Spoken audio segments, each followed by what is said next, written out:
Hello বন্ধুরা, very very good morning. আজকে কিন্তু একদম রান্নার ভিডিও নিয়ে আসিনি। আজকে চলে এসেছিলাম তো কালকেই আমি গোপালপুরে এসে আজকে কাজ ছিল ছোট মেয়েকে নিয়ে তার দশকর্মাটা কিনে দেওয়া, মানে ওই কার্তিক পুজোর সরঞ্জাম আর কি। যাই হোক, কথা বলতে বলতে বাপ্পাকে নিয়ে, বাপ্পা হলো আমার অটোর ছেলেটা, যে 12 মাস আমার এক ডাকেই সে চলে আসে। চলে এলাম বেহালায়। প্রথমে গেলাম একটু বেহালায়, ওখানে গিয়ে একটু আমার মামাই প্রচুর একটু নাইটি দেখছিলাম, দেখে টুকটাক একটু দেখে শীতকালের নাইটি, ওই যে একটু হাতা বড় ওই নাইটি আবার দুখানা নিয়ে নিলাম। একটা আমার বোদনের, মানে আমার ছোট্ট, আর একটা আমার মানুর কিনে নিলাম। নিয়ে এবারে চললাম আরেকটা গন্তব্যে। সেখানে গিয়ে টুকটাক কিছু কেনাকাটি ছিল, সেগুলোও মোটামুটি সেরে নিলাম। সেগুলো আর কি কি কিনলাম আর অত বড় আর ছোট্ট করে ব্লগ করছি আজকে, আর অত বড় করে লং করলাম না, ওগুলো আর শেয়ার করলাম না।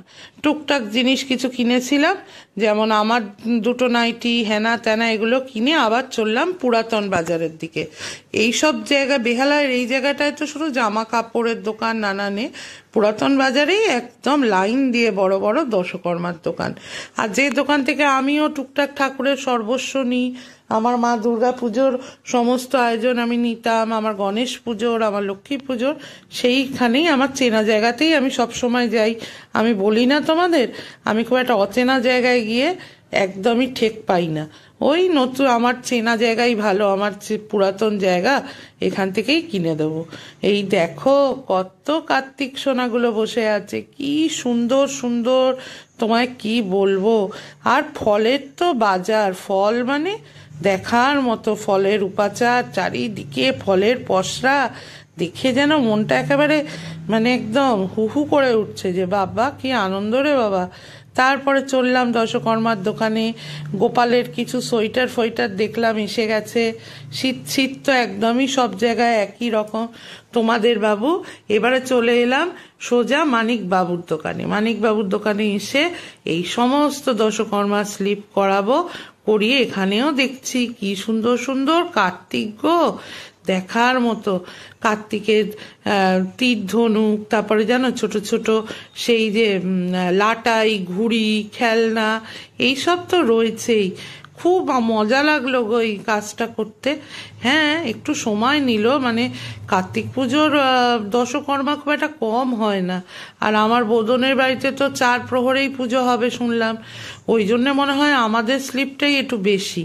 তাই আমরা স্লিপটা ওনার কাছে জমা দিয়ে আবার এলাম একটু নাড়ু, মুরকি, মোয়া, এগুলো একটু একটু নিতে। অল্প অল্প এগুলো একটু কিনে দিলাম আমার বোদনকে। আর ওদের বাড়িতে এমনিতেই আজকে নারকেল নাড়ু হবে, তাও একটু গুড় ফুড় হেনা তেনা এগুলো একটু কিনলাম। কিনে একটা জায়গা থেকে এইগুলো করলাম। বেশ মজা লাগে গো, পুজো আচ্ছা এলে মনটা বেশ ভালো হয়। মানে পুজোর সময় বেশ আনন্দ আনন্দ লাগে, একটা পুজো করবে তো। আর আমার মেয়ে এই প্রথমবার এই পুজোটা করবে, খুব মন থেকে বেচারি বলছিল, মা আমি পুজোটা করব, তার জন্যেই আর কি, ওর জন্যেই এত দৌড়ঝাঁপ। তারপর ওখান থেকে একটু কেনাকাটি করে আবার চলে এলাম আরেকটা দোকানে। এইবারে টুকটাক, এবার আমার পুচু আবার একটা গ্যাসের ওভেন নেবে, কেন ভোগটা ও নতুন ওভেনে রান্না করবে। তা খুব ভালো কথা, তিনি সেগুলো দেখতে টেকতে গেলেন। এই হলো আমাদের বেহালার পুরাতন বাজার, যেখানে সব রকম দশকর্মার সমস্ত জিনিস পাওয়া যায়, বাটি ঘটি, গামলা, বালতি, ঠাকুরের জিনিস যাবতীয়। তো আজকে আমি ভিডিওটা আর বেশি লং করছি না। এই সব কিনে কাটে যখন ব্যাগ হলো 3-4টে, আর তখনের আর কিছু আমি ভিডিও তুলতে পারিনি, কারণ কিন্তু মোটেই সরঞ্জাম খুব একটা কম না, আমার কার্তিক সোনার অনেক কিছু দরকার। তাহলে আজ যাই, আবার দেখা হবে আরেকটা ভিডিও। টাটা।